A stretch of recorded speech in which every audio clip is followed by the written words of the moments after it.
En fait, gentillesse, pour moi, ça doit se coupler à d'autres concepts, comme ambition, qui a un aspect beaucoup plus dur, beaucoup plus... voilà. Mais gentil tout seul, effectivement, ça peut paraître négatif. Mais si tu dis quelqu'un de gentil et de très ambitieux, dans le cerveau, il se passe pas la même chose, c'est pas la même perception. Et moi, c'est comme ça que je le vois. Et la gentillesse est parfaitement, pour moi, alignée avec l'ambition, parce que l'ambition long terme. Pourquoi ? Parce que je suis convaincu que la gentillesse implique un capital sympathie auprès des tiers, et que le retour d'ascenseur arrive un jour ou l'autre. Le karma fait son travail. Et aujourd'hui, je le constate, franchement, toutes les semaines, il n'y a pas une semaine où je ne regrette pas d'avoir été gentil.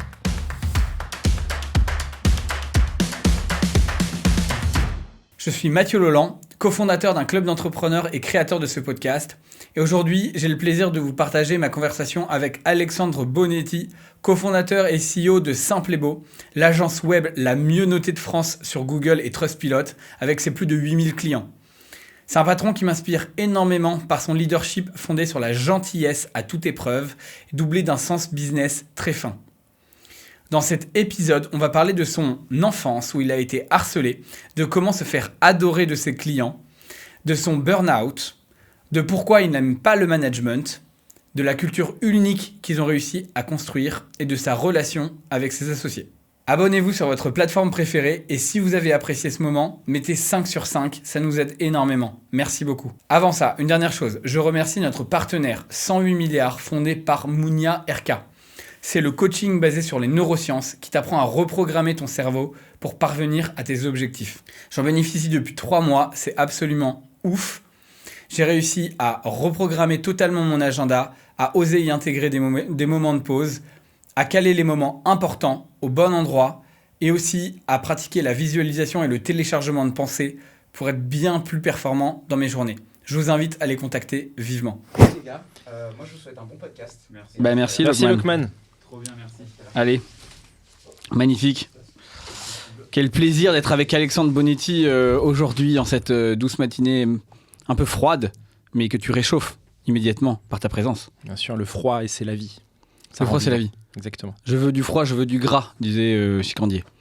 Magnifique. Tu aimes bien, tu connais ? Je connais pas. Tu connais pas ? Je t'invite à regarder. Il a un très bon épisode, un très bon podcast qui s'appelle L'Addiction, s'il vous plaît, qui n'est plus du tout autorisé aujourd'hui puisqu'il faisait boire ses invités, notamment Frédéric Bébédé, où il prend une cuite en direct et du coup ils disent n'importe quoi. C'est pas du niveau de ce que tu fais. Non, bah écoute, j'espère pas. Bon, écoute, je suis un peu déçu parce que hier encore, tu avais les cheveux roses. Exactement. Voilà, et donc là, aujourd'hui, tu arrives tout beau, tout frais, la chemise, il est impeccable sur son siège. Merde, quoi, moi, je voulais avoir les cheveux roses. Pourquoi t'avais les cheveux roses ? Raconte-nous un petit peu. Alors, donc, tu as organisé avec d'autres c'est ma faute, ok, très bien. Les Bootstrap Awards. Les Bootstrap Awards, donc c'est... récompenser des startups pour leur excellence sur certains sujets. Et j'ai été nominé pour l'award de la meilleure expérience client.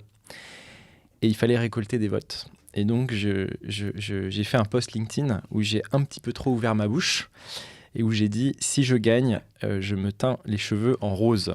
Ce qui a beaucoup fait rire mon équipe, parce que j'étais pas hyper serein sur le fait qu'on gagne, étant donné la qualité des autres boîtes en face. Vrai. Et on a gagné, du coup j'ai tenu ma promesse et je suis arrivé au bureau les cheveux roses. Ils en ont pensé quoi ? Ils ont trouvé que c'était mieux, que c'était moins bien ? Ils ont trouvé que ça m'allait bien, ouais. À ma grande surprise. Et c'était en plus hier le Noël des enfants chez Simple & Beau. On a invité tous les enfants des collaborateurs pour avoir des cadeaux, etc. Donc ils étaient tous contents de voir un espèce de Père Noël un peu chelou, les cheveux roses. C'était un bon moment. Tu réussis toujours à faire une pierre deux coups, mon Alex. Et d'ailleurs, je me suis dit, est-ce que dans ton adolescence, c'était toujours le gars qui était prêt à faire n'importe quoi pour faire rire les autres ou... Dans mon adolescence, non, pas du tout. Pas du tout. Moi, j'étais très rangé, très, très bon élève, très carré. T'as grandi où déjà ? J'ai grandi dans un petit village des Yvelines. Attends, rapproche-toi peut-être un peu de ton micro parce que je suis pas sûr qu'on t'entende bien. Voilà, magnifique. un petit village des Yvelines qui s'appelle Bailly, pas très loin de Versailles. Et dans la maison familiale, un peu à la verte. D'accord, donc petite éducation versaillaise, bien propre comme il faut. Je dirais pas versaillaise parce que je suis fils d'immigrés italiens, donc Honnête. voilà, donc c'est pas vraiment ce qu'on entend par à la versaillaise, mais je dirais plutôt une éducation avec beaucoup d'amour, beaucoup de valeurs et beaucoup d'exigences. Amour, valeur, exigence. Ah oui, d'accord. Donc le triptyque qui va bien. Donc ça te pousse vers le haut, mais en même temps, tu n'as pas d'insécurité. Est-ce que tu considères... Parce que moi, je trouve que dans beaucoup d'entrepreneurs, dans l'histoire de beaucoup d'entrepreneurs, il y a un peu cette faille, ce moteur de revanche, tu sais, qui te pousse à avancer, à tout casser, à vouloir avoir de l'ambition. Et du coup, c'est vrai que des fois, je me dis, mais si t'as juste été aimé, conforté, dorloté, tu vois, ça marche pas, quoi. T'as pas envie de te battre contre le monde, du coup. Donc, d'où ça t'est venu, toi, ton moteur pour te dépasser?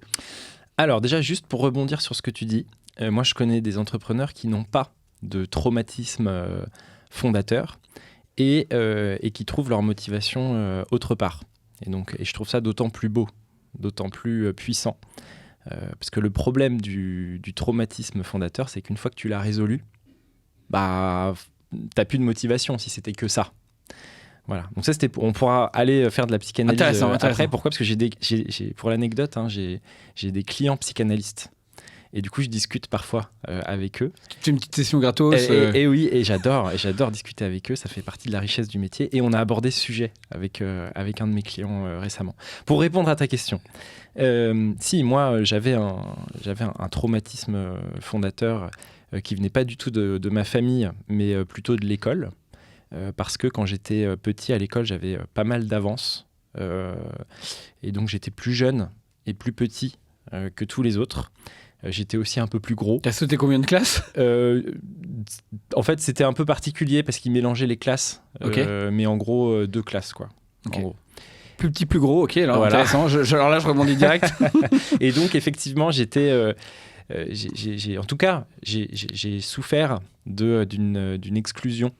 Parce que les enfants, franchement, ils sont...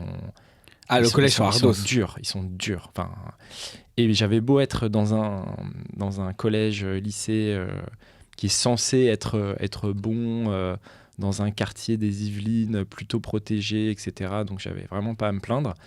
Et ben en fait, je sais pas si ce sont les pires ou quoi, mais oui, j'ai galéré, j'ai eu des moqueries étant petit qui étaient un petit peu dures et qui m'ont forgé, je pense aussi à ce moment-là. 2 choses. Premièrement, la volonté de créer mon propre monde, un monde que je maîtrise.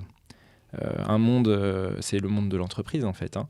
Un monde simple et beau. Un monde simple et beau dans lequel je peux choisir mes coéquipiers, des gens qui doivent partager mes valeurs, des gens qui sont gentils entre eux. Ça a été ma première motivation, entre guillemets, d'énergie positive. Et l'énergie négative, c'était effectivement de prendre une revanche aussi. C'est un peu le dark side de ce genre de situation. Leur montrer qu'ils avaient tort de te moquer et que tu étais tout à fait capable d'aller plus loin. Ouais, c'était plutôt, voilà, j'étais... ça fait un peu prétentieux, mais j'étais à peu près tout le temps premier de la classe. Et c'était, en plus de ma petite taille et de mon poids, une belle source de moquerie. Et donc, mais moi, je persistais à écouter mes parents et à me dire que ça paiera un jour et rira bien qui rira le dernier. Et on verra quand j'aurai une carrière professionnelle et une carrière tout court d'ailleurs digne de ça et que il valait mieux bosser et être sérieux pendant ses études pour profiter ensuite pendant 50 ans plutôt que l'inverse. Voilà. Moi, c'était ça ma conviction profonde qui allait à l'inverse de tout ce que pensaient mes collègues, mes collègues, comment on dit d'ailleurs, mes camarades de classe. Mais j'en ai chié pendant quelques années. Ouais, c'est bien de le reconnaître. Je pense que tu as raison, il y a beaucoup d'entrepreneurs qui sont aussi des bons élèves et qui doivent vivre ça.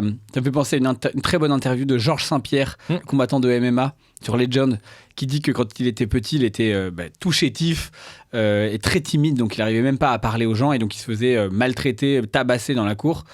Et qu'en fait, il s'est servi du karaté et de l'envie de devenir numéro 1 mondial, champion de l'UFC.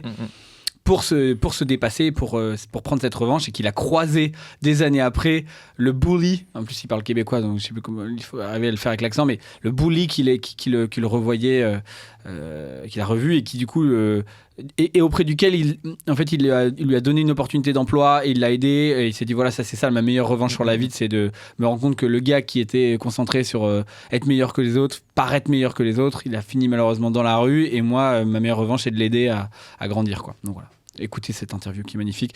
Et toi, tu fais pas de MMA, mais par contre, tu es dans la Ligue 1 de l'entrepreneuriat, donc c'est une belle revanche aussi.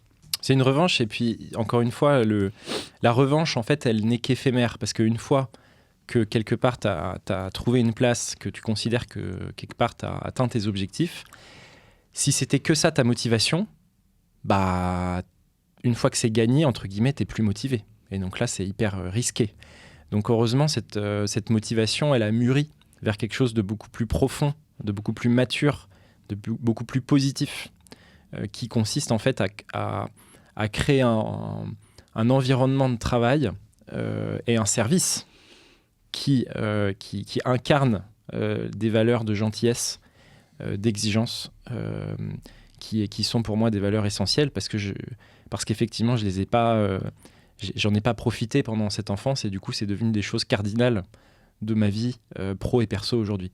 Je m'entoure de gens profondément gentils, intelligents et ambitieux.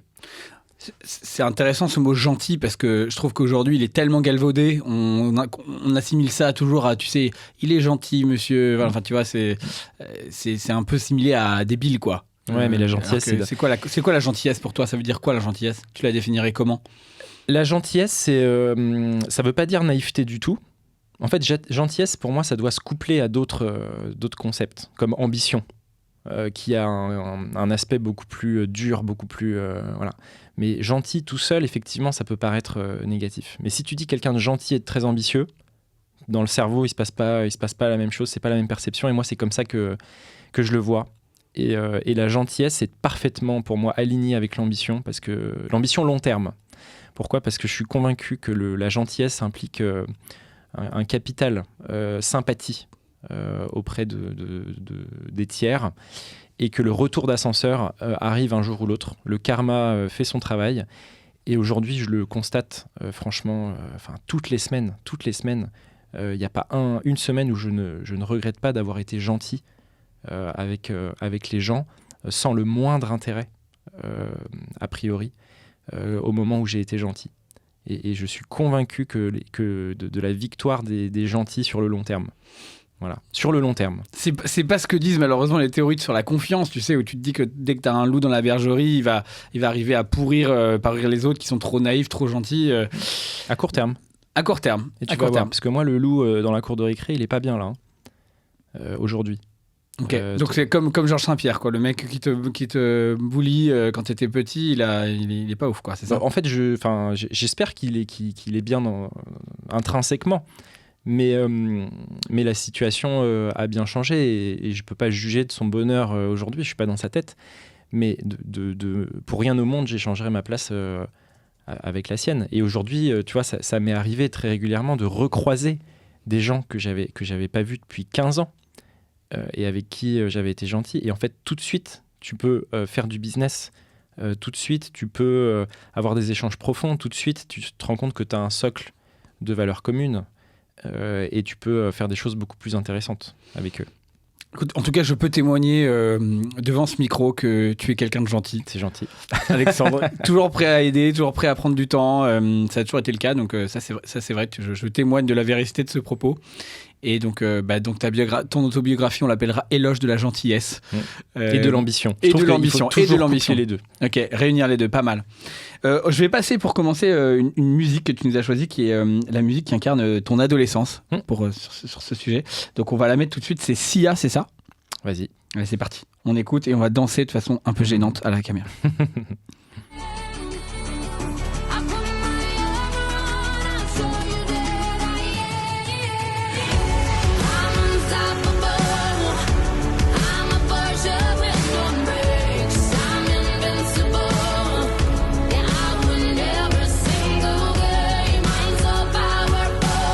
C'est vrai qu'elle envoie, elle te met bien. Ouais. Elle te met très bien. Bon, en gros, je l'ai choisi pour son titre aussi, et le mot principal, Unstoppable, instoppable. Parce qu'effectivement, pendant mon adolescence, j'avais tellement d'amour par ma famille que peu importe ce qui arrivait, les taquineries à l'école, peu importe les problèmes, j'étais instoppable parce que j'avais ce socle sur lequel je pouvais mentalement m'appuyer pour avancer, malgré les épreuves que doivent rencontrer beaucoup d'enfants et d'adolescents. Hein. Je ne vais pas m'apitoyer sur mon sort, je pense que, je sais pas, j'ai pas de statistiques, mais il y a énormément de jeunes qui se font un peu taquiner à l'école à un moment ou à un autre. Ouais, enfin, taquiner, on peut dire le mot, hein, c'est du harcèlement scolaire, du quoi. harcèlement, C'est un sujet national maintenant. C'est intéressant. Mais c'est intéressant parce que moi, j'ai plutôt une éducation très dure. Tu vois, mon père, je me suis demandé moi s'il m'aimait, tu vois, il était tellement strict et tellement dur. Et donc, ça m'a créé, je pense, pas mal d'insécurité, pas mal d'envie de revanche aussi, mais malheureusement, j'avais pas ce socle-là. Et du coup, je me suis vachement interrogé. Là, j'ai un petit garçon, donc je me suis vachement interrogé sur l'éducation que j'ai envie de lui donner. Je me souviens d'une discussion que j'avais avec David Laroche, le coach, que tu connais aussi, qui était venu à nos séminaires Bootstrap. Et je disais, c'est vrai que tous les gens qui ont accompli des grandes choses, ils ont aussi été très torturés en général. Et il y a des tas d'exemples dans l'histoire, tu vois, de malheureusement parfois de gamins battus, ou alors de gens harcelés à l'école, ou de gens qui ont des familles compliquées. Enfin voilà, il y en a des millions des exemples. Et lui, il me disait exactement ça. Il me disait, la recette secrète, c'est de l'amour et du challenge. Être capable de donner les deux. Ouais, exactement. Si tu donnes que trop d'amour, entre guillemets, tu risques peut-être d'avoir des enfants qui se dépassent pas, et qui bougent pas, qui sont un peu, entre guillemets, l'enfant gâté. Et si tu donnes pas, ou si tu donnes que de l'ambition, tu vas créer aussi une insécurité parce que ton enfant, il peut pas avoir confiance en soi, quoi. Ouais, gentillesse et ambition. Est-ce que du coup, c'est la façon aussi, toi, t'éduques tes propres enfants? Parce que t'en as quoi, 2? Oui, alors pour l'instant, on en est que à la gentillesse là, parce que à 1 an et demi et 3 ans, l'ambition peut attendre un petit peu. Marche. Non, mais oui, on est énormément d'amour, énormément de gentillesse, sans compter. Il n'y a pas de sujet. Pour moi, faut être dur, juste. Donc, quand il faut mettre les limites, parce qu'ils en ont besoin, mais donner énormément d'amour. Ça, c'est clair. Il n'y a pas de discussion, pas de débat là-dessus. Et pour rebondir sur ce que tu disais, je pense qu'on n'a pas besoin d'un traumatisme pour vouloir entreprendre de grandes choses. Ça, c'est important, parce que moi, si je compare mes traumatismes, entre guillemets, à ceux d'autres, je me dis, mais je suis ridicule. Et je pense qu'il ne faut pas se mettre dans un schéma de pensée ou se dire, il faut avoir vécu quelque chose de dur pour avancer. Moi, si je regarde la big picture, de mon enfance et de mon adolescence, je suis extrêmement chanceux. J'arrive dans un cadre avec beaucoup d'amour, avec des parents qui ont plutôt les moyens de m'envoyer faire des études dans une autre ville. Je suis pas du tout à plaindre. C'est plutôt l'amour et la confiance qui m'ont poussé à avancer plus que les traumatismes fondateurs. Ma première motivation, c'était quand même de rendre mes parents fiers. Voilà. Donc c'est quelque chose de beaucoup plus positif.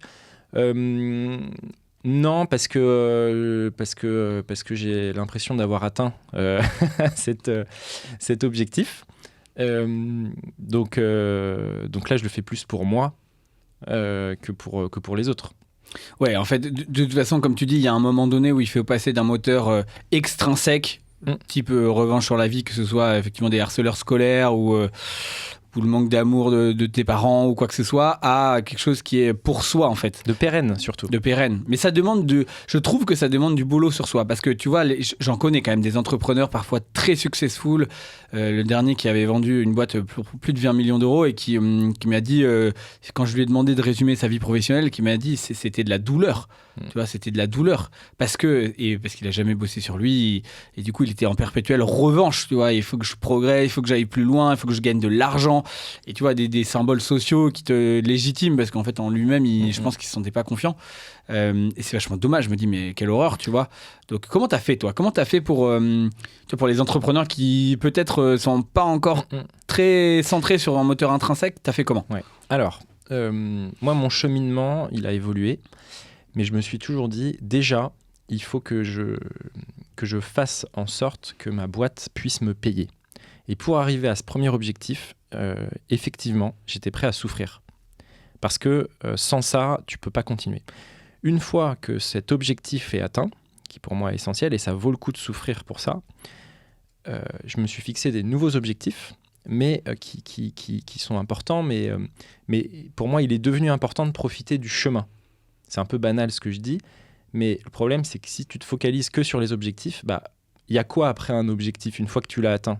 Tu as la satisfaction de l'avoir atteint pendant 1 seconde, puis après, il y a un autre chemin, en fait. Il y a un autre chemin qui s'ouvre. Donc, c'est cette prise de conscience qui a abouti pour moi au raisonnement suivant, qui est de dire oui, les objectifs, c'est important, mais il faut surtout kiffer le chemin. Pourquoi ? Parce qu'après un objectif, il y a un autre chemin. Et donc, si tu kiffes pas le chemin, tu vas rien kiffer, en fait. D'où l'idée de t'entourer de gens gentils, avec qui tu es ambitieux, avec qui tu es content d'entreprendre, d'avancer. Exactement. Et ça prime sur l'objectif. Et ça, c'est ce que tu peux faire quand tu es bootstrap. Parce que tu n'as pas un fonds derrière qui te dit « Ah, dans 3 ans, je veux ma liquidité, je veux tel valo. » Non, nous, on a le temps. On a le temps de faire les choses avec le chemin. Si on a envie de prendre les petits chemins de contre-allées, on n'est pas obligé de prendre l'autoroute, nous. Tu as des exemples de chemins comme ça que tu as décidé de prendre juste pour... parce que ça faisait sens pour toi et que c'était dans tes valeurs, mais qui n'était pas forcément peut-être la trajectoire de croissance la plus évidente. La plus rapide. En fait, tous les investissements long terme, investir sur la satisfaction client, investir sur la confiance des clients, investir sur le produit, investir sur les relations avec des... Tu vois, par exemple, nous, notre premier canal d'acquisition, ce sont des partenaires, apporteurs d'affaires. Ça, c'est hyper long-termiste, ça prend vachement de temps, mais c'est un bonheur incroyable. Tout ce que je viens de dire sert un intérêt très long-termiste qui est en contradiction avec la croissance rapide court terme. Voilà. Si on voulait faire de la croissance rapide court terme, on mettrait des millions en pub, on ferait des ventes sales, comme font certains concurrents, on promettrait la lune, et on n'aurait pas du tout l'ADN qu'on a aujourd'hui. On s'est offert, en étant bootstrap, le luxe de pouvoir prendre le temps et de faire les choses avec une qualité qui nous caractérise aujourd'hui. Ouais, et là aujourd'hui, à date, tu dois être à... Comme tu as gagné, effectivement, je ne sais plus si on l'a dit tout à l'heure, mais tu l'as gagné cet award de l'expérience client. Donc il est monté sur scène sur la panthère rose, d'où aussi la chevelure rose le lendemain. Et donc, c'est quoi ? C'est 4,9 sur 5 sur plus de 1300 avis aujourd'hui. Alors on a plus de 3500 avis. À 3500. Si tu cumules Google et Trustpilot. Mais bon, en fait, ça, c'est qu'un paramètre parmi d'autres. Moi, ce dont je suis le plus fier, c'est le INPS, c'est-à-dire la satisfaction des collaborateurs, qui est extrêmement élevée.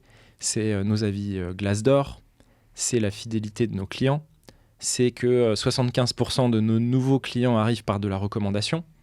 C'est notre premier canal d'acquisition. C'est tout ça. C'est un tout, en fait. Ouais, en fait, c'est ce que tu disais d'ailleurs très justement sur scène, ça m'avait marqué. Tu dis... investir sur la satisfaction client, ça sert aussi pour des boîtes qui n'ont peut-être pas un objet social à impact, qui est un peu le grand mot aujourd'hui, entendu, une boîte par exemple dans l'écologie ou une mission sociale très importante, associative, ce qu'on veut. Et toi tu dis en fait, le fait de satisfaire ses clients profondément, d'avoir une culture centrée autour de ça et de faire les choses bien, d'en être fier, c'est ça aussi qui donne du sens à tes collaborateurs. C'est ça que tu disais. Hein. Oui, et en fait, ça c'est un point hyper important, je te remercie de revenir dessus. Je connais des associations qui ont un objectif sur le papier hyper louable, voilà, et en interne, c'est une tyrannie, personne n'est content, et ils traitent leurs fournisseurs n'importe comment. Par contre, ils ont un bel objet social, hein. Ça, il n'y a pas de problème. Ils ont une belle mission. Voilà. Et ça, c'est tout ce qui me débecte, en fait. Nous, certes, on a une activité qui sur le papier, n'est pas écologique, voilà, ce que tu veux, même si c'est très important de l'être au maximum. Mais je suis convaincu que même si on n'est pas sur des grandes causes, eh ben, le principal, c'est quand même déjà de créer du bonheur autour de soi, dans son cercle proche, donc ses clients, ses collaborateurs et sa famille, et que si tout le monde faisait ça, eh ben, le monde serait bien meilleur, et qu'on n'a pas de complexe à avoir si on n'est pas une boîte à objet social qui est une grande cause. Voilà. C'est hyper important que tu le dises, parce que je pense que il y a un sentiment de culpabilité chez pas mal d'entrepreneurs de se dire mais attends, mais est-ce que je contribue à un meilleur monde aujourd'hui, je sais pas, effectivement dans la green tech, voilà, et puis après du coup parfois ça conduit à du greenwashing comme tu dis. Donc c'est ça, en fait on juste est fier d'avoir des collaborateurs heureux, d'avoir des clients heureux, de faire les choses bien, et en fait c'est déjà une super victoire, comme tu dis. Si tu as un impact sur tous tes collaborateurs qui se sentent bien dans le monde du travail, par rapport à, tu vois, notamment le monde du VC, où, comme tu dis, on parlait de prendre le temps, il y a quand même le problème majoritaire dans le fait qu'on a beaucoup fait de la levée de fonds et de l'accélération. Le modèle unique de succès pour les entrepreneurs, c'est que ça conduit à beaucoup de violence sur la masse salariale. En fait, il y a des yo-yo ou de l'accordéon où tu recrutes plein de gens et puis dès qu'il y a un coup de vent du marché, bam, tu vires plein d'autres. En fait, c'est assez crade quand même comme pratique. Alors que là, quand toi, tu as décidé d'être autofinancé, alors tu nous diras, parce que je crois que tu as un tout petit peu ouvert ton capital, oui. mais c'est tout petit. Mais d'ailleurs, en tout cas, t'es pas dans une trajectoire de série A, série B, série C avec des exits pour des VC. C'est que tu as pu prendre le temps, du coup, de construire ta culture, en fait. Exactement. Alors après, sur les levées de fonds, il y a des secteurs dans lesquels c'est indispensable. S'il y a beaucoup de R&D, il faut qu'il y ait un leader qui émerge, s'il y a des économies d'échelle qui sont nécessaires pour qu'un modèle marche et qu'il faut du volume, bah là, il faut faire des levées de fonds. Et donc, c'est indispensable. Et par ailleurs, il y a d'autres boîtes qui font des levées de fonds qui ont des salariés hyper heureux, etc. Pourquoi ? Parce qu'elles sont parfaitement transparentes sur les risques qui sont pris par les gens qui rejoignent leur boîte. Et limite, c'est cette adrénaline que les gens achètent. Ce qui pour moi est délétère, c'est les levées de fonds avec un manque de transparence sur la réalité de ce qui se passe derrière. Le fait que les levées de fonds sont faites sur des valorisations fictives. Pourquoi ? Parce qu'il y a des actions de préférence. Donc ça, on pourra en reparler. Mais le fait que effectivement l'argent est employé de façon parfois un peu suspecte ou pas très sereine, pas alignée avec les intérêts des collaborateurs et des clients.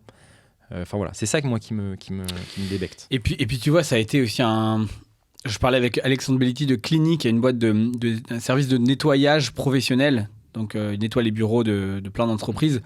Il disait en fait c'est un métier de service vieux comme le monde, d'ailleurs toute sa famille le fait.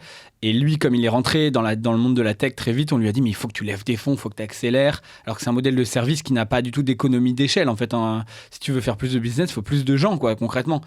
Et du coup, il dit mais ça a été une période qui a été quand même très très dure à vivre et où il s'est dit bah moi j'ai envie d'avoir de l'ambition, mais c'est vrai que j'ai pas forcément besoin d'avoir cette injection massive d'argent et de tous les choix que ça m'oblige à faire en termes de croissance, etc., quoi. Donc c'est intéressant. Et qu'est-ce que ça veut dire pour toi, du coup, l'indépendance ? Si on le définit pour un entrepreneur, c'est quoi pour toi c'est pouvoir dire non, tout simplement. Pouvoir dire non à n'importe quoi, à n'importe qui, à n'importe quand. Voilà. Je peux dire non à de l'argent, je peux dire non à des clients, je peux dire non à des prospects, je peux dire non à des collaborateurs, je peux dire non à des actionnaires. Et c'est tout simplement la possibilité de dire non, pour moi, quoi qu'il arrive. Et c'est pour ça qu'on est entrepreneur aussi. En tout cas, moi, c'est une des raisons pour lesquelles je suis entrepreneur, c'est de pouvoir dire non. C'est quand la dernière fois que tu as dit non là-dedans, tu vois, t'as un exemple en tête ? Ouais, c'est un client qui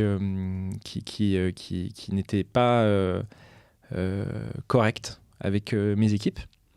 Ça arrive, hein, sur des milliers et des milliers de clients, il y en a forcément qui ont un caractère particulier. Et on l'a viré, tout simplement. On lui a dit, monsieur Dupont, écoutez, vous n'êtes pas aligné avec nos valeurs.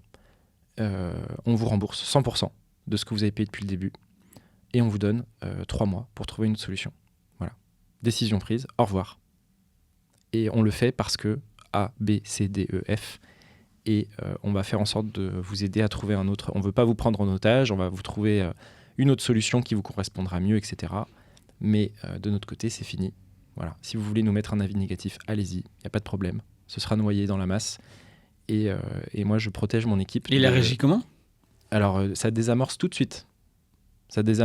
Quand tu proposes à un client de lui rembourser 100% de tout ce qu'il a payé et qu'on s'arrête là, bons amis, etc., il se rend compte qu'en fait, il n'est pas du tout en position de force. Et parce que souvent, les clients, ils se prennent vraiment... Enfin, il y en a une très faible minorité qui sont dans cette posture. Et ça inverse le rapport de force totalement. Et là, ils deviennent tout mielleux, tout gentils. Et je le fais dans l'intérêt de mon équipe et des autres clients. Parce que si on a un client qui est toxique, ça nuit à la qualité de notre service pour tous les autres. Voilà. Donc c'est l'intérêt collectif qui prime dans ce genre de décision. Donc et là, en fait, ça veut dire que voilà. tu peux sacrifier à la croissance, entre guillemets, pour une question de culture, de préserver tes salariés, tu peux te séparer de clients. Bien sûr. Et en fait, personne ne te fera chier pour ça, quoi. Bien sûr, je pense aussi à un collaborateur qui avait des très bonnes performances, mais dont les valeurs ne collaient pas avec l'entreprise. Je ne vais pas rentrer dans les détails précis, mais il y avait eu des comportements suspects, on va dire. Et pareil, on s'en est séparés alors que c'était quelqu'un qui avait d'excellentes performances financières pour l'entreprise. Le fameux brilliant asshole. Voilà, exactement. Et ça, si tu étais dans une démarche court-termiste et purement financière de croissance rapide sur l'année et que si tu n'atteins pas ton objectif, tu te fais défoncer à ton board avec ton fonds, et bah, ça aurait été beaucoup plus dur de prendre cette décision. Tandis que là, on est sur une vision long terme, avec un capital humain qu'on veut construire. Et donc, du coup, on peut prendre ce type de décision, mais sans hésiter un instant. Magnifique. Et du coup, donc là, attends, vous êtes combien aujourd'hui ? 80 ? Voilà. Comment et ça fait 10 ans, hein ? Ça fait un peu moins de 10 ans, parce qu'on a pivoté, on a commencé une première boîte qui n'était pas Simple et Beau, qui n'a pas marché. La fameuse Grab Store. Voilà, il y a 10 ans. Qui est le cabis. C'est ça. Et en cours de route, on a pivoté vers Simple et Beau. Voilà. Donc ça fait plus 7-8 ans. 7-8 ans. Mais bon, ça fait quand même un bout de chemin. Bout de temps. Et toi, tu as quoi, 34 ? Non, j'ai 35 ans. Oh, bah, j'étais pas très loin. Pas très loin. Et tu vois, comment tu vois la suite après 7-8 ans ? Tu te dis, bon, bah, c'est le modèle, c'est la boîte de ma vie. Là, en plus, on a créé une culture avec plein de gens gentils et plein de gens ambitieux. Ou est-ce que tu vois faire autre chose ? Comment tu vois ça ? Tu vois, l'Alexandre Bonetti dans 5-10 ans, il sera où ? Alors, déjà, moi, 5-10 ans, c'est trop long. Je parle à 3 ans, parce que sinon, je me perds. À 3 ans, en fait, déjà, c'est la même boîte, mais c'est pas la même boîte. Parce que tous les 2 ans, quand tu as de l'ambition, ta boîte, elle ressemble pas du tout à celle d'il y a quelques années. Donc moi, dans 2 ans, ce dont je rêve, et l'ambition qu'on va réaliser, c'est de constituer un groupe. C'est-à-dire de faire de la croissance externe, de racheter d'autres boîtes. Parce que quand tu es rentable, bah, tu peux faire ça. Et de constituer un groupe qui deviendra un leader français pour commencer, sur la visibilité en ligne des TPE, PME et professionnels libéraux au sens large. Et donc ce challenge de croissance externe, de nous fusionner, de nous associer à d'autres entrepreneurs qui partagent nos valeurs et notre stratégie, c'est quelque chose qui m'excite énormément, puisque je suis convaincu c'est un marché qui doit se consolider pour faire des économies d'échelle, pour créer de la synergie, pour que ça continue à être stimulant aussi, pour nous comme pour d'autres entrepreneurs.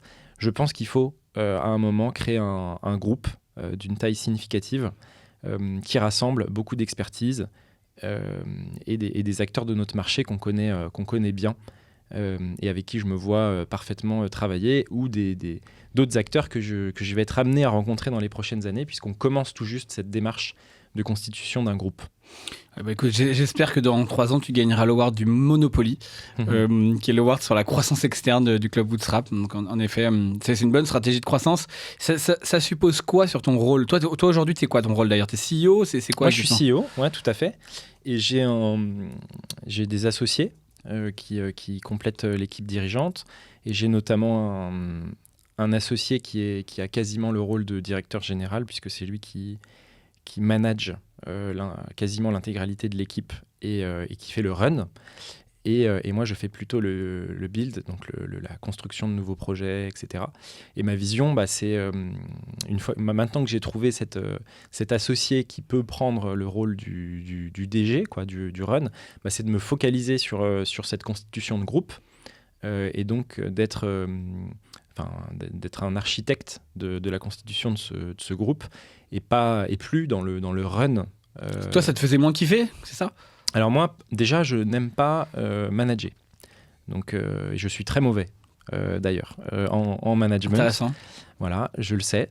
C'est marrant parce que pour le coup, vu que tu es quelqu'un d'hyper gentil et d'hyper empathique. Ouais, mais moi, en fait, justement, ça me prend de l'énergie de faire des one-one, des rendez-vous, des réunions, de suivi des objectifs, etc.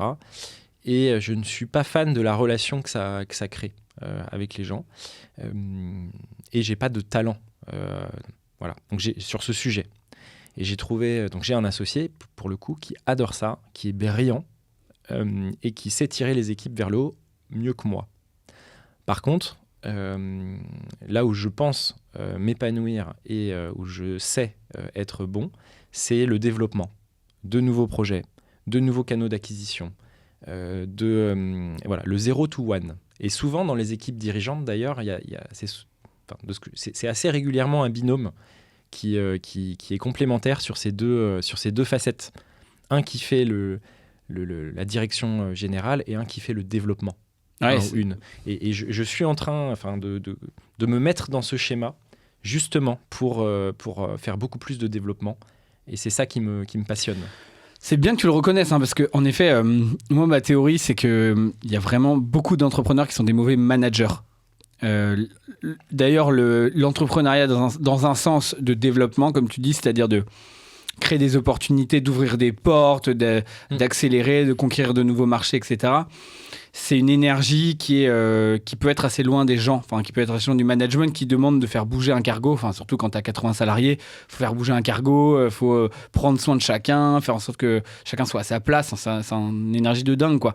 Donc c'est vrai que c'est bien que tu le reconnaisses, qu'il y en a plein qui... Déjà, alors quand tu es solopreneur, alors toi tu es un associé donc c'est bien, mais les solopreneurs ils sont obligés de faire les deux. Et j'en ai connu tellement qui sont mal dans leur pompe, quoi. Qui ont envie d'accélérer, ils ont l'impression de tirer la boîte à bout de bras, de vouloir faire plein de trucs hyper vite. Je pense à notre ami C, Cyril, on ne dira pas de quelle boîte il s'agit, mais qui était comme ça. Il adorait tirer la boîte, plein de nouveaux projets, mais ça le gonflait, quoi, de manager, vraiment. Et du coup, c'est bien de le reconnaître, je trouve. Ouais, c'est... Ça a été dur de le reconnaître ou pas ? Oui, ça a été dur parce que socialement, on nous a mis dans la tête que d'être manager, c'est bien. C'est valorisant. Que plus tu as de salariés en dessous de toi, mieux c'est. Et donc, oui, c'est difficile de reconnaître que tu es peut-être un bon leader, mais tu n'es peut-être pas un bon manager. Voilà. Moi, je pense pouvoir donner un cap à l'entreprise. Je pense pouvoir donner une vision. Je sais que les équipes sont ravies que je le fasse. Lorsque je fais des prises de parole face à toute l'entreprise, etc., c'est un énorme bonheur. Mais par contre, au quotidien, le management, au sens propre du terme, je suis mauvais. Je suis mauvais. Ça ne m'amuse pas, en plus. Voilà. Donc, clairement, il y en a d'autres, des entrepreneurs comme ça, qui s'en rendent compte, qui se séparent parfois de leurs équipes même pour se retrouver, entre guillemets, solo. Mais moi, je ne voulais pas être solo. J'adore l'idée d'avoir une grande équipe, de plein de gens talentueux autour de moi. Et donc, j'ai trouvé cette solution de vraiment distinguer les rôles de leadership, développement et de management de l'autre côté, avec une excellente communication entre ces deux organes, entre guillemets, et c'est là où je m'épanouis pleinement, et je suis convaincu qu'on ne peut pas avoir d'un côté la tête dans le guidon, et de l'autre voir à l'horizon. Voilà. Moi, mon truc, c'est de voir à l'horizon, d'établir la stratégie, mais pas d'être dans le management quotidien des équipes. Et comment vous êtes rencontrés ? Il me semble que ton associé, vous avez fait la même école non, d'ingénieur ? Alors, en fait, j'ai 2 associés historiques avec qui, effectivement, on a fait Centrale Supélec, tous ensemble. Et il y a un 4e mousquetaire qui nous a rejoint en cours de route, qui a revendu sa boîte, qui était un ami de longue date, et qui, quand il a revendu sa boîte, m'a dit « Alex, je veux rejoindre Simple et Beau ». En mettant au capital, parce que c'est un entrepreneur, donc voilà. Et on va faire des grandes choses ensemble. Voilà, on va conquérir le monde. Et c'est lui ? Et c'est lui, c'est ce 4e mousquetaire qui nous a rejoint il y a 3-4 ans et qui progressivement a pris cette casquette de CRO officiellement, mais dans les faits quasiment de directeur général. Ouais, donc c'est intéressant parce que parfois, on se dit, l'opinion commune, c'est de se dire qu'un bon associé, c'est forcément quelqu'un de complémentaire en termes de skills, mais notamment technique versus commercial, tu vois, marketing versus produit, peut-être des choses comme ça. Alors qu'en fait, ce que tu décris là, c'est aussi, ça peut être plus des soft skills, en fait. Oui. Lui, il adore visiblement manager, accompagner des équipes, faire grandir des gens. Et toi, en fait, tu adores faire grandir des projets, faire grandir une boîte, peut-être une culture. Voilà. En fait, au début, je pense que tu as des phases. Quand tu lances la boîte, il faut toutes les compétences. Donc là, c'est plutôt hard skills. Quand tu es de 0 à 20 salariés, franchement, c'est la complémentarité des compétences. Il faut que tu aies un mec qui dev, il faut que tu en aies un qui fasse du commercial, il faut que tu en aies un... Tu n'as pas de sujet de leadership, vraiment. Et par contre, quand la boîte grandit, effectivement, c'est plus les hard skills qui comptent. Parce que les hard skills, tu les délègues, en quelque sorte. C'est plutôt une notion de capacité de management et de développement. Donc donc soit les fondateurs historiques évoluent dans ce sens et sont complémentaires aussi sur ce chantier, soit c'est pas le cas, et auquel cas, souvent, tu as des problèmes. Donc, nous, on a résolu le problème en intégrant un 4e associé pour que la carte des compétences soit complète. Et comment vous gérez ? Parce que 4, spontanément, je me dis bad idea, tu vois. Ça fait trop de gens, trop d'ego, trop de gens à mettre d'accord. Et d'ailleurs, dans la plupart des boîtes que je vois, franchement, sur des trajectoires de 10 ans, par exemple, j'en connais tellement qui ont commencé à 3 ou 4 et qui finissent à 2 ou tout seuls, que voilà, ça me paraît... voilà. Donc, comment vous avez fait ça ? Est-ce que tu peux nous en parler honnêtement ? Bien sûr. Déjà, dès la création de la boîte, il y avait des règles claires. À savoir, il y a un boss, c'est moi. Donc, j'adore. Voilà. Faut leur dire, il y a un boss, c'est moi. Pourtant, franchement, je crois que j'ai quasiment jamais utilisé cette carte pour prendre une décision au-dessus avec une position de supériorité. Franchement, je crois que ce n'est jamais arrivé justement parce qu'on a l'humilité et la capacité de communication pour nous aligner avant de jouer cette carte. Mais ceci dit, voilà, on a pris entre guillemets tous les domaines d'une entreprise. Donc la technique, le marketing, la finance, et on se les est répartis.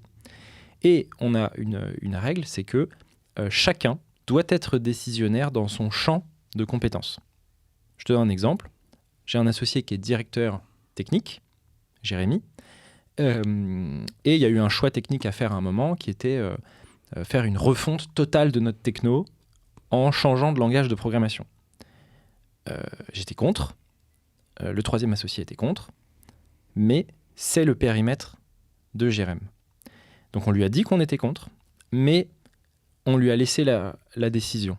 On a fait le choix de lui laisser la décision parce que s'il prend cette décision en sachant que ses associés sont contre, c'est vraiment, 1, qu'il est sûr de lui, 2, qu'il va s'arracher pour que ça se passe bien. Et 3, il va rester motivé parce si on est entrepreneur, c'est aussi qu'on veut de temps en temps prendre des décisions sur notre périmètre. Et il a réussi ? Et il a cartonné. Voilà, il a fait ce qu'il fallait, on ne regrette pas une seconde. Sur le long terme, il avait raison. Même si ça a foutu notre roadmap de l'année en l'air, si on a fait moins de chiffre d'affaires cette année-là que ce qui était nécessaire, sur le long terme, il avait raison et il s'est arraché pour avoir raison. Et donc, c'est comme ça, nous, qu'on trouve notre équilibre. C'est que si jamais j'ai envie de trancher, je tranche, parce qu'il faut qu'il y en ait un. Et donc là, il n'y a pas de débat, tout le monde se plie à cette décision.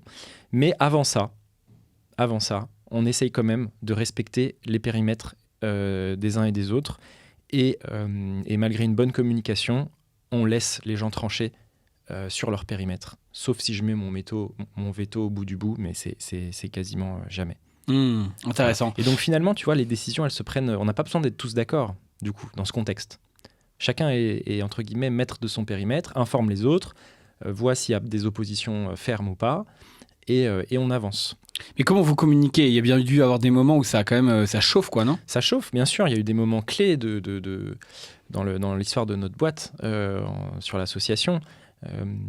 Et en fait, comment on fait pour communiquer ? Déjà, c'est des rendez-vous très réguliers, quasiment toutes les semaines, et des rendez-vous à la campagne, où on part 2-3 jours à la campagne, assez régulièrement, peut-être tous les trimestres, pour aborder des sujets profonds. Voilà. Je me souviens de rendez-vous à la campagne où il y avait beaucoup d'émotions, parce que c'est des moments propices à dire les choses. Je me souviens notamment d'un moment où on avait un problème, c'est qu'on s'était toujours tous payés pareil. Et moi, je ressentais que c'était pas juste. Pour plein de raisons, de termes de charge mentale, de périmètre. En l'occurrence, tu considérais que tu devais être mieux payé ? Oui. Voilà. Je considérais que le nombre de personnes que tu as en dessous de toi, la charge mentale que tu as en fonction de l'étendue de ton périmètre, que aussi le volume horaire de travail, tu vois, que tu donnes. S'il y a des écarts significatifs sur ces paramètres, il est légitime qu'il y ait des écarts de rémunération. Et donc j'avais effectivement sorti ça clairement sur un rendez-vous à la campagne, et il y avait beaucoup d'émotions parce que c'est des choses que tu intériorises pendant longtemps avant qu'il y ait ce fameux rendez-vous à la campagne. Mais tu as dû le ruminer parce que c'est dur à dire, ça, c'est sûr. Ruminer, ou tu vois aussi c'est c'est un chamboulement dans la vie d'une entreprise de rompre cette égalité entre associés, etc. Et au final, ça s'est extrêmement bien passé, et tout le monde était plus motivé en repartant. Voilà, donc c'est des conversations courageuses qu'il faut avoir de temps en temps, en plus des conversations hebdomadaires. Tu veux dire que donc t'es arrivé, tu leur as dit concrètement les gars, je bosse plus, j'ai un périmètre plus grand, j'ai l'impression que j'apporte plus de valeur à la boîte et donc que je mérite un salaire plus élevé, et les gars ont dit amen. Alors c'est pas présenté comme ça. Parce que là t'es déjà dans la décision. Non, c'est plutôt ouvrir une conversation, tu vois, de dire bon les gars, je pense que notre rémunération ça n'a pas de sens qu'on soit rémunéré pareil, donc je vous propose qu'on définisse des critères qui pourront évoluer avec le temps, mais faisons-le ensemble, critères sur lesquels on pourrait faire évoluer nos rémunérations différemment, parce que sinon ça va nous niveler vers le bas. Ça va nous niveler vers le bas si... voilà. Et donc, et c'est dans l'intérêt de la boîte que tout le monde reste motivé, etc. Et ils ont très bien compris, et on a fixé des règles, et aujourd'hui je suis à l'aise, par exemple, à ce que quand on a le quatrième associé qui est arrivé, qui a pris du périmètre, etc., je suis à l'aise à l'idée qu'il soit mieux payé que moi. C'est le cas ? Ouais, c'est le cas. Okay. Bon, c'est pas comparable parce qu'il est en prestation et moi en salaire, donc il n'y a pas les mêmes charges. Enfin bon, c'est un peu complexe. Mais faut être cohérent. C'est-à-dire que... Oui, c'est pas les critères sont faits pour que Alexandre Bonetti, faut être roi cohérent. de Semblez-Beau, gagne plus d'argent à la fin. Faut que tout le monde soit à l'aise et que tout soit transparent. Et pour moi, c'est ça ce qui fait la pérennité de l'association. Et que ça se passe bien, même si on est 4. C'est ça les éléments clés. Ah, intéressant. Ouais. Donc ne surtout pas faire des décisions égalitaristes, essayer de trouver des critères objectifs qui te permettent de communiquer là-dessus de façon hyper transparente entre associés, quoi. Exactement. Et on a un pacte qui nous protège les uns des autres. Ouais, enfin ça, le pacte, tu vois, j'ai l'impression que tu peux tellement le faire voler en éclats si le jour où il y a un vrai problème, ça te définit les comportements que tu devrais avoir, mais sur le plan juridique d'ailleurs, ça a très peu de valeur. Enfin, tu vois, c'est... t'as quand même une clause, tu vois, bad liver, c'est la classique, hein. Enfin, nous, on y allait fort. On a dit clairement, si jamais il y en a un qui, en cours d'aventure, part planter des carottes au Pérou ou faire un tour du monde pendant 3 ans, qu'est-ce qui se passe ? Tu vois ? Parce que là, tu as des situations comme ça. T'en as qui disent ouais, je veux me barrer, mais je garde mes actions. Hein. Vous bossez, bossez pour faire développer mon patrimoine. Moi, je me barre.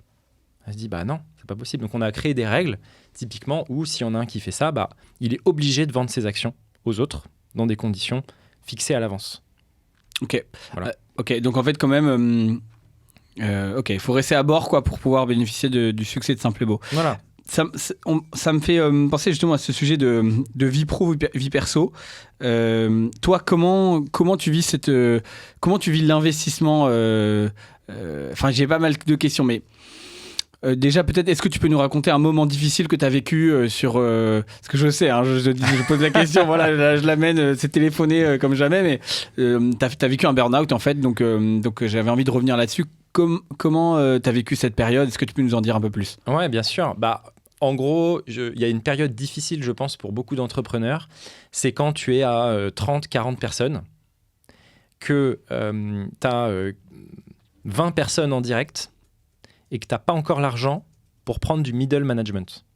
C'est-à-dire que tu es trop gros pour tout manager toi-même, mais tu es trop petit pour payer des managers intermédiaires. Donc tu es dans cette espèce d'entre-deux là, où là, franchement, parfois tu te dis purée, je lève des fonds, je passe cette marche. Mais moi, je voulais tellement pas perdre ma liberté et mon indépendance que c'est un des inconvénients du bootstrap. Hein. C'est que purée, faut les passer les marches. Hein. Et cette marche, effectivement, c'était extrêmement difficile de la passer, surtout pour quelqu'un qui n'aime pas particulièrement manager. Et oui, effectivement, pendant cette phase, c'était très difficile de concilier le pro, le perso, etc. Et donc, effectivement, j'avais l'impression d'être inarrêtable. C'est le moment où on met ta musique. Vas-y. Pour que tu puisses nous en parler, les petits moments. Ça correspond à quoi ? Dis-nous juste à quoi ça correspond la musique. En fait, c'est un moment où je me suis senti prisonnier et en fait combattant, mais où forcément tu vas perdre à un moment parce que tu t'en sors pas. Allez, on met le petit extrait, un extrait de film que vous allez, j'espère, tous reconnaître. D'actualité en plus. Mon nom est Gladiateur. Comment oses-tu me tourner le dos ? Esclave ! J'étais esclave de moi-même. Casque et me dire comment tu te nommes.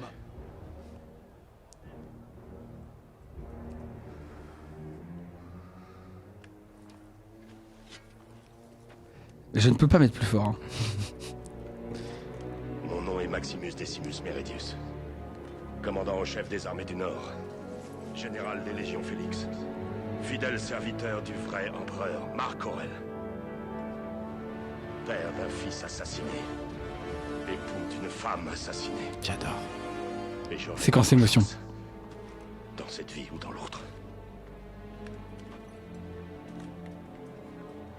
Voilà. Donc en fait, c'est typiquement le Gladiator. J'étais en mode Gladiator. Tu te prenais pour Gladiator ? Ouais. C'est ça ? Ouais, je sentais pas la douleur. Ouais. Mentalement. T'étais l'esclave qui était en train de vivre sa revanche sur la vie. C'est ça. L'esclave de Versailles. Exactement. Non, mentalement, j'allais extrêmement bien. J'avais l'impression d'être à 10% de ma capacité de travail. Extrêmement motivé. Et j'ai pas vu l'iceberg en face. Et en fait, effectivement, un matin, je me réveille et je ne peux plus bouger, voilà, dans mon lit, mais littéralement. C'est-à-dire, c'est pas une question de volonté, c'est une question de capacité. C'est-à-dire que, un peu comme quand tu as un torticolis, tu sais, où tu bouges d'1 centimètre, tu as hyper mal. Bah là, c'était pareil, mais tout le corps. Donc là, tu as un petit coup de stress quand même. Tu te dis, oh là, j'ai un torticolis, lumbago, sciatique en même temps. Est-ce que c'est ça ? Donc heureusement, j'ai une femme incroyable qui est ostéopathe, extrêmement compétente, à Versailles. Si vous voulez aller vous tapez ostéopathe Versailles, c'est bien sûr la mieux référencée sur Google. Client de Simple et Beau. Petite séquence publicité familiale. Donc elle te trouve comme ça dans cet état où tu peux plus bouger. Et je peux plus bouger. Et pourtant, je l'ai pas vu venir, quoi. Je ne l'ai pas vu venir. J'avais l'impression d'être à 10% de mes capacités. Et en fait, c'est vrai que quand je regarde en arrière, je bossais comme un taré. J'avais énormément de sujets en parallèle. Et en fait, je marchais à l'adrénaline. Parce que je suis un homme de défi, je pense. Et en fait, là, c'était beaucoup trop. Parce que je disais oui à tout, aux soirées bootstrap, aux soirées APM, aux soirées entre copains, aux journées de travail de 8h à 23h, non-stop. Et j'étais hyper heureux, hyper excité. Sauf que mon esprit allait très bien, mais mon corps, lui, il commençait à douiller. Et mon corps, à un moment, il m'a dit non. Il m'a dit non, tu restes dans ton lit, tu bouges plus et tu te reposes. Et pourtant, j'étais au top. Mais qu'est-ce que tu t'es dit à ce moment-là? Au début, je me suis dit mince, j'ai fait un AVC, qu'est-ce qui se passe? Est-ce que je suis paralysé? Est-ce que j'en sais rien? Donc on a appelé les secours, etc. Enfin, c'était un peu flippant, quoi. Et on a fait une batterie d'examens. Et en fait, j'avais rien. Tout allait bien. Incroyable. Physiquement, c'était... Donc, je ne sais pas si c'était le corps ou le cerveau, peu importe. Mais en tout cas, j'étais bloqué. Et donc, c'est là où tu vois la qualité de tes associés, qui ont été incroyables. Ils t'ont mis en bad liver direct. Non. Non, là, c'est là où tu vois les potes. C'est là où tu vois l'amitié. C'est là où tu vois... Et là, c'était « Ok, Alex, tu fais plus rien, on gère tout. Terminé. » Bon, j'ai eu un peu de mal. J'ai commencé dès que j'ai retrouvé un peu de mobilité, je me suis remis à bosser dans mon lit. Parce que toi, tu m'avais dit même tu pouvais plus bouger les doigts, c'est ça? Il y avait un délire où quasiment plus bouger même les mains, quoi. Ouais, si, ça quand même ça va, mais c'était juste que pour porter l'ordi, c'était un peu compliqué. Oui. Mais c'est comme quand t'as une sciatique, un torticolis et un lumbago en même temps, quoi. Faut s'imaginer ça. Cloué au lit, quoi, littéralement. Top, quoi. T'es pas au top. Mais la patate, quoi. La banane. Donc ton cerveau, ça bougeait toujours aussi vite, mais juste ton corps, impossible de bouger. Ouais, c'est ça. Et donc, quelques semaines, quelques mois de repos après, effectivement, je repars, mais avec une forte volonté d'avoir une vie un peu plus saine, avec un cadre, une volonté de déléguer, de mieux organiser mon temps, d'être plus efficace, d'accepter de ne pas contrôler tout, mais uniquement les choses importantes. Et je m'en suis sorti extrêmement bien et avec une méthodologie de travail beaucoup plus intéressante pour l'entreprise. J'ai pris un coach qui m'a aidé à prioriser et à être là où j'ai de l'impact positif, parce que je me suis rendu compte que j'étais dans des sujets où j'emmerdais mes collaborateurs, à être dans le micro-détail, etc. Et donc, effectivement, moi, parfois, j'ai besoin d'une petite baffe pour progresser, pour évoluer. Et ça a bien marché. Donc, j'en suis sorti beaucoup plus fort. Et finalement, c'était un mal pour un bien. Et t'as dû flipper quand même, hein. Oui, c'était stressant. Mais quand tu discutes avec... t'es bien placé pour le savoir, avec d'autres entrepreneurs, c'est là où tu te rends compte qu'en fait, c'est hyper fréquent. C'est un truc de dingue. Quand on se fait des soirées avec d'autres CEO et qu'on fait un tour de table spécifiquement sur ce sujet, c'est là où tu te rends compte que dans la presse... Manifestation du stress. Non, mais c'est dingue. T'en as qui ont des problèmes de peau, t'en as qui ont des problèmes de cheveux, t'en as qui ont des problèmes d'érection, de tout. Enfin, ça, tu pourras en parler si tu veux. Mais en gros, non, il y a beaucoup de choses de psychosomatiques, en fait, liées à l'excitation et au stress. Et je connais très peu d'entrepreneurs qui n'en ont pas. Mais la grande question, c'est qu'est-ce que t'en tires? Qu'est-ce que t'en tires derrière? Et comment tu mets ça un peu au service de ta boîte, quoi, après. Mais t'as raison, hein, c'est très, très répandu. D'ailleurs, il y a une grosse déconnexion en général chez les entrepreneurs, je trouve, entre le corps, les émotions et le cerveau qui va très vite, qui a envie d'aller toujours plus loin. Il y a un peu ce mythe de la volonté, comme tu dis, Gladiator, tu vois. Tu veux tout casser, tu penses que tu es capable d'aller super loin. Et en fait, à un moment donné, juste, on te dit stop. Mais même moi, ça m'est arrivé, je t'avais écrit parce que j'ai flippé, je me suis retrouvé comme ça, pareil, coincé complètement. Alors moi, c'était le haut du dos, heureusement, mais je ne pouvais plus bouger, quoi. Et en plus, je suis allé voir un ostéo. Alors pour le coup, pas ta femme. Erreur absolue. Il fallait surtout pas manipuler le haut du dos, quoi. Et du coup, ça m'a niqué encore plus. Je suis resté 3 jours comme ça. Mais je me suis dit, je pensais pas que ça m'arriverait, quoi.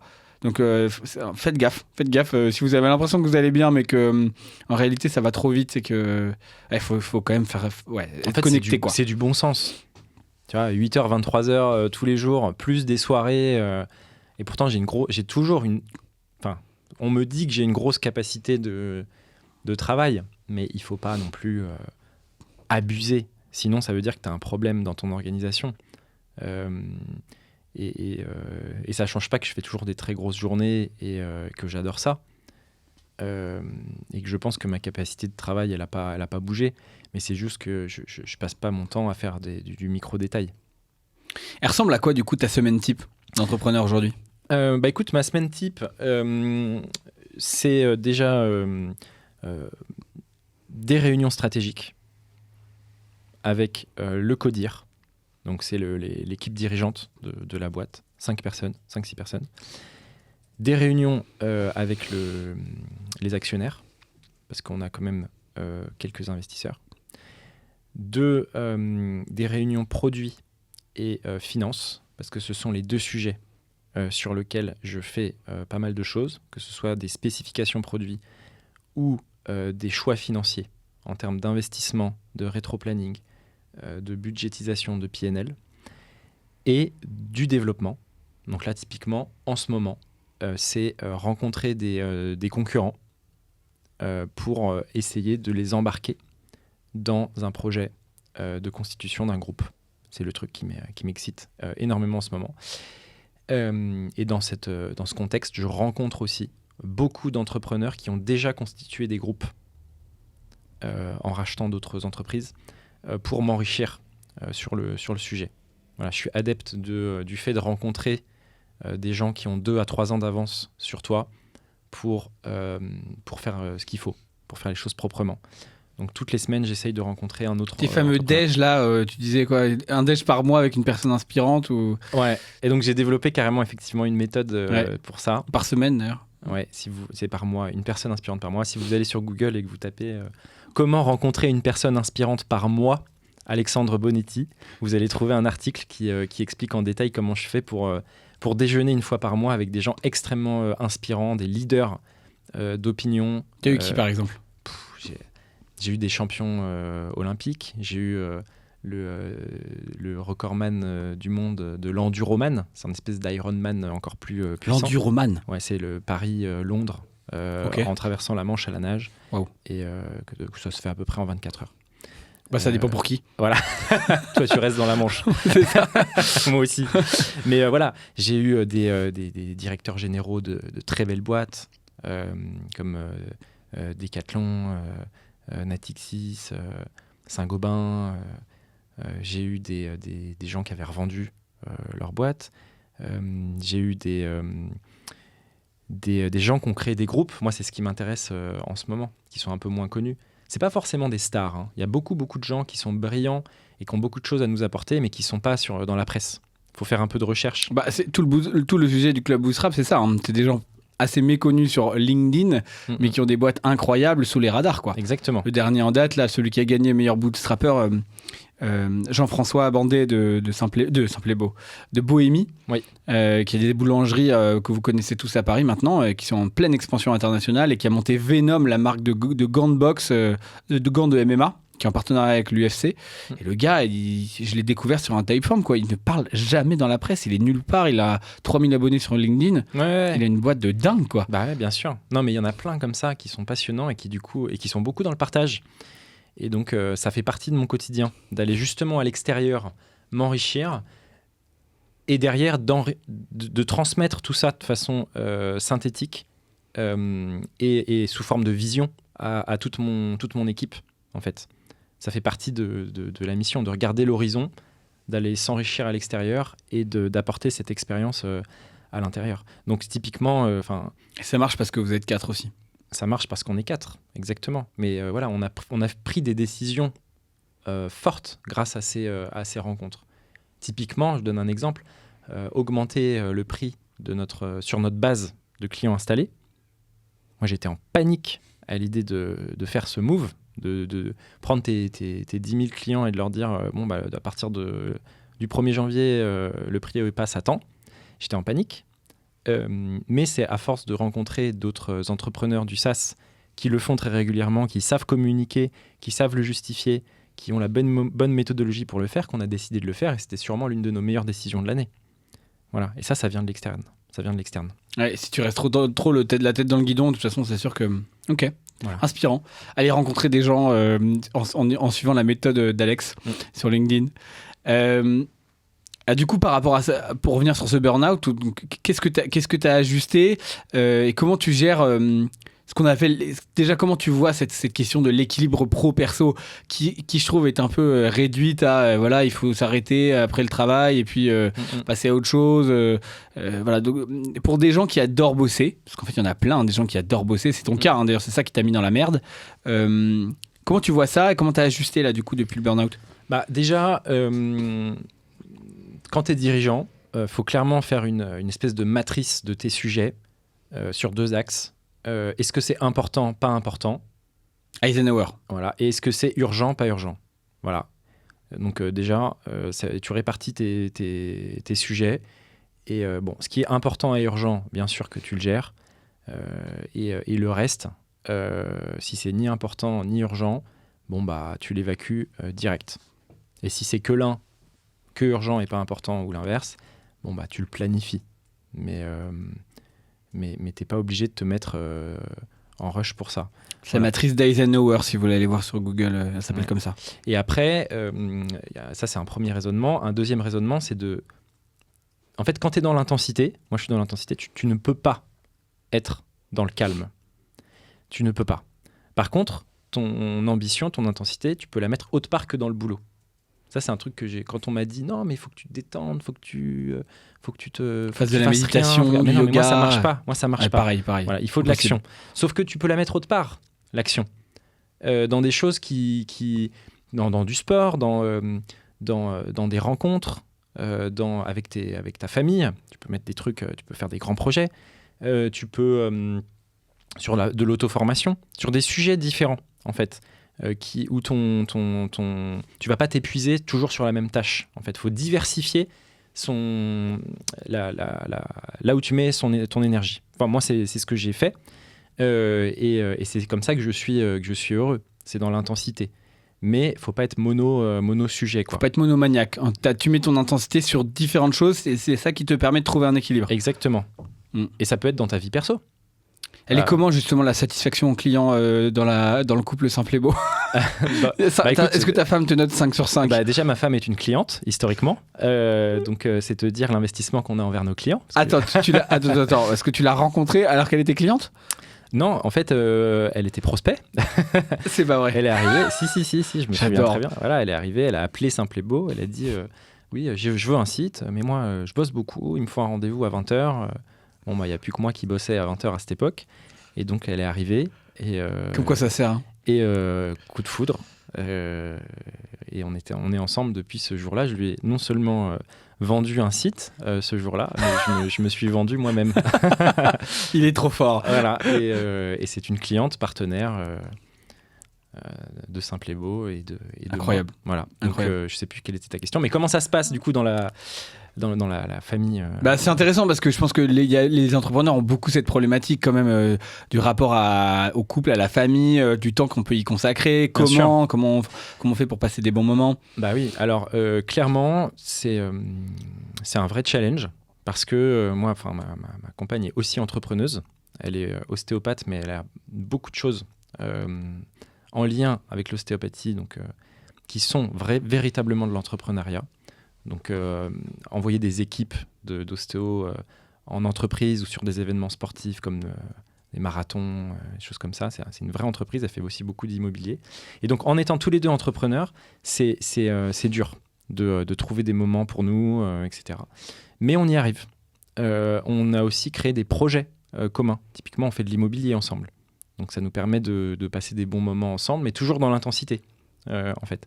Je pense que la meilleure décision qu'on ait prise cette année, c'est de prendre une employée de maison tous les jours, de 16h à 20h, pour faire tout ce qu'on ne veut pas faire. Donc le ménage, le linge, les courses, ce genre de choses. Quand il y a une galère avec une grève de crèche ou je ne sais pas quoi, on a une solution sans se prendre la tête sur qui va sacrifier sa journée. Et ça ne veut pas dire qu'on ne s'occupe pas beaucoup de nos enfants, mais ça veut dire au contraire qu'on délègue tout le reste pour pouvoir passer du temps de qualité avec nos enfants. Elle s'occupe des enfants le soir aussi, ou vous rentrez un peu avant et quand même vous passez un petit peu de temps? Non, en fait, nous, quand on rentre du bureau, donc imagine, je sais pas, on arrive du bureau à la maison, en fait, quand tu as une crèche ou une école qui termine à 16h, c'est compliqué d'aller les chercher tous les jours. Ah bah c'est clair. Voilà, donc pas tous les jours en tout cas. Donc on se relaie, mais quand tu as 2 enfants en bas âge, c'est chaud d'entretenir la maison, de faire les lessives et de s'occuper des enfants en même temps. Donc si tu n'as pas d'employé de maison, tu délaisses forcément l'un de ces sujets. Et donc nous, notre stratégie, c'est de dire, l'employé de maison, la nounou, elle s'occupe des enfants tant qu'on n'est pas là. Et dès qu'on arrive, nous, on profite des enfants, on leur donne le bain, on leur donne à manger, et elle s'occupe de la maison dès qu'on arrive. Donc elle va faire les lessives, les machins, les bidules, pour qu'on n'ait pas à le faire une fois que les enfants dorment, et qu'on ait du temps pour nous deux. Donc c'est, je pense, le meilleur investissement qu'on ait fait pour notre couple et pour notre famille de l'année, clairement. Et ça, je le recommande vraiment à tous les entrepreneurs. Extraire les contraintes sans culpabilité. Oui, c'est ça. C'est-à-dire à combien tu valorises ton temps de l'heure. Si c'est plus de 15... Enfin, ça, c'est très financier comme vision, mais si ton temps, il vaut plus que 15 € de l'heure, prends quelqu'un pour faire les tâches que tu n'aimes pas, si cette personne coûte moins de 15 € de l'heure. Plutôt que de faire des lessives, moi, je préfère jouer avec mon fils. Et ça, c'est une évidence. Donc, Et tu trouves que c'est équilibré ou tu as l'impression que ta femme en fait plus quand même? Ah, ma femme en fait plus. Voilà, il n'y a pas de débat. Je suis très reconnaissant de ça. J'espère qu'il y aura... Il m'a dit qu'il avait eu peur de la question. Et non, il n'y a pas de tabou. C'est évident qu'elle en fait plus. C'est aussi des périodes de vie. Il y a des moments où ça a été l'inverse. Et j'espère qu'à l'avenir, ça sera inversé aussi. Moi, je sais que le jour où... c'est pas de sitôt, mais le jour où je revends mon groupe, je me prendrai bien 2-3 années pour prendre le relais, et parce que c'est du plaisir aussi d'avoir du temps pour particulièrement bien s'occuper des enfants, etc. Mais oui, j'ai beaucoup de chance, et elle fait énormément de choses avec une énergie que j'ai pas. Et je suis très reconnaissant pour ça. C'est beau, on la remercie. Comment elle s'appelle? Marie. Merci Marie. Et puis bravo d'avoir effectivement réussi à closer avec une vente simple et beau. Ça, c'est quand même une très belle histoire. Écoute, j'ai 2 dernières questions pour la fin de ce podcast. La première, que j'aurais dû te poser au début, mais que je vais te la poser quand même maintenant. Ouais. C'est quand la dernière fois que tu t'es senti à poil et sans filet?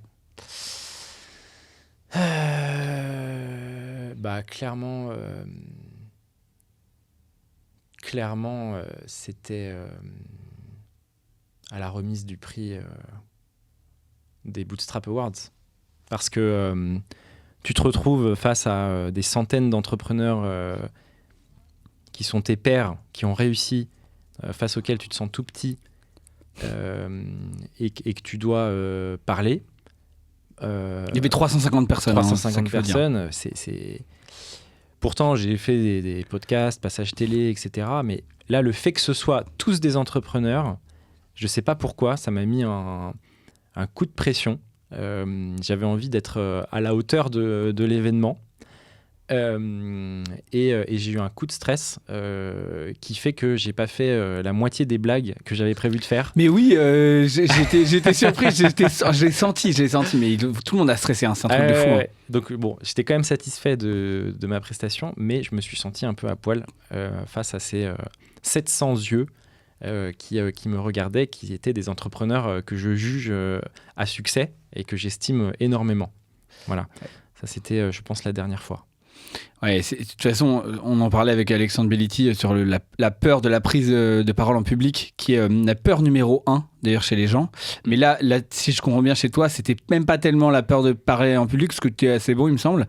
Ouais. C'est le fait que tu te dis, dans l'audience, il y a des gens que j'estime, et donc tu avais trop peur de passer pour un con, quoi. Ouais, ou de... J'étais pas inquiet sur ça, mais j'avais envie d'être plutôt en mode ambitieux, j'avais envie de les éclater. J'avais pas peur de perdre, mais j'avais vraiment envie de les éclater. C'était plus dans ce sens-là. Et j'aurais pu faire beaucoup mieux. Donc je vais gagner d'autres awards pour les éclater l'année prochaine. Écoute, t'étais bon pour récolter des votes, donc je suis sûr que ça va le faire. Ok, et pour terminer, la dernière question, c'est du coup, avec tout ce qu'on s'est dit là depuis le début, c'est quoi ta définition d'un bon leader ? Gentil et ambitieux. Je suis désolé, je reboucle avec l'intro. Quelqu'un qui est gentil et ambitieux, pour moi, c'est un leader parce qu'il montre l'exemple. Et je pense que c'est franchement l'essentiel parce que c'est tellement sous-estimé, la gentillesse, dans le leadership. Je comprends pas. Et si tu couples ça à l'ambition, c'est vraiment le combo gagnant. Donc pour moi, le bon leader, il est gentil. Ça ne veut pas dire que tu vires personne, hein. Ça ne veut pas dire que tu ne dis pas des choses très dures, mais tu le dis gentiment. Et il est très ambitieux parce qu'il faut pousser les gens. Il faut pousser les gens à se dépasser, à progresser, à évoluer. Faut être un moteur pour tout le monde, de les emmener dans la direction qui les rend meilleurs. Voilà. Parfois, c'est à l'extérieur de ta propre entreprise que tu vas les emmener avec ce raisonnement, mais parfois, tu vas les emmener bien plus haut. Et tu vois, typiquement... et un bon leader, je pense qu'il s'entoure bien aussi. Parce qu'un bon leader, c'est pas quelqu'un qui est bon partout, c'est quelqu'un qui a connaissance de ses failles, comme moi avec le management, par exemple, et qui a la capacité d'embarquer des gens meilleurs que lui. Voilà. Et je pense que j'ai réussi jusqu'ici à embarquer des gens bien meilleurs que moi. C'est une belle définition. J'aime bien la phrase qui dit « dur avec les faits, doux avec les gens ». Oui. J'ai l'impression que ça te correspond pas mal. Bah, c'est ce que j'essaye de faire. C'est ce que j'essaye de faire, mais je progresse en continu. Et donc, bien s'entourer, arriver à s'entourer de gens meilleurs que soi, les tirer vers le haut. C'est une super définition. Et merci Alex pour ce plaidoyer sur la gentillesse qui est peu commun et pour cette transparence sur toutes les phases de ta vie d'entrepreneur. J'espère que ça vous a intéressé. Et puis, à très bientôt. À bientôt. Merci d'avoir écouté cet épisode de À poil et sans filet. Si vous avez aimé, n'hésitez pas à nous mettre 5 sur 5 sur la plateforme de votre choix parce que ça nous aide énormément à faire grandir le format. Il est retrouvable sur Deezer, sur Apple, sur Spotify, sur YouTube en vidéo si vous avez envie aussi. Donc n'hésitez pas à partager, à nous mettre 5 sur 5, ça nous aide. Et surtout, à très bientôt pour le prochain épisode.